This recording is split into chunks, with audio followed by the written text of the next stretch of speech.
Alright, what's up guys? Welcome to another video. I ripped this question right here from one of the tests I did. So we've got this question and we've got three 3D vectors, and given that they're linearly independent, how do we find x? I'm making this video because a lot of people in my class, right, they just do the standard methods, simultaneous equations, blah blah blah.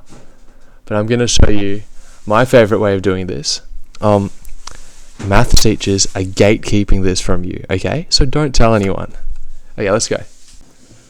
Okay, so the important thing that you need to know before getting into this video is the idea of the determinant. So in this case, as we see here, we've got this 2D's vectors and they make a parallelogram, yeah? And what we need to recognize is that the determinant equals the area of this, and this is going to be important soon, right? So that's what we need to remember now. Now we can see this is obviously linearly independent, as they're not collinear. In case of 2D vectors, all you need to know is that they're not collinear, yeah? So let's see what happens when they become collinear. Okay, so hopefully I don't have to point this out to you. There is zero area now. And why is this important? Because we've established that the area equals the determinant, yep? So in this case of linearly dependent vectors, the area is 0, and therefore the determinant is 0. And you got to note this is true for 3x3 and 4x4, but it's a little different. So I'll show you an example where we have three-dimensional vectors, and you'll see what I mean, okay?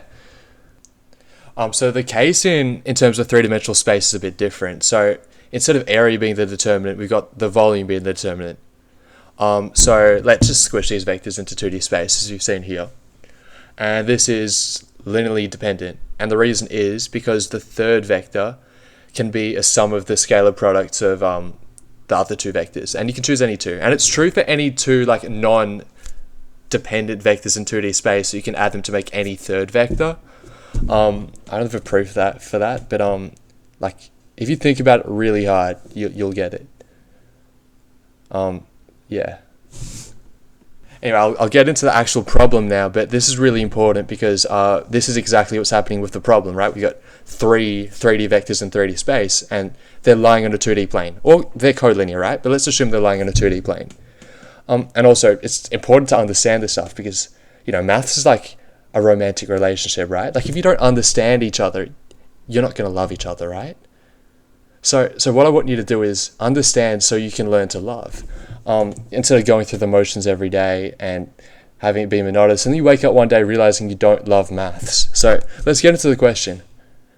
Okay, so let's use the knowledge that I've bestowed upon you, which is that we need to use the determinant of the 3x3 matrix. So we've got these vectors, and what we're going to do is we're going to put it into a 3x3 matrix.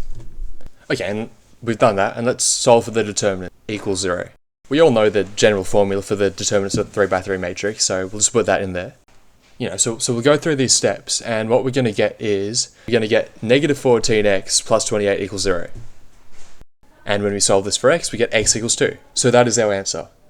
Yeah, that's it. Thanks for watching, guys.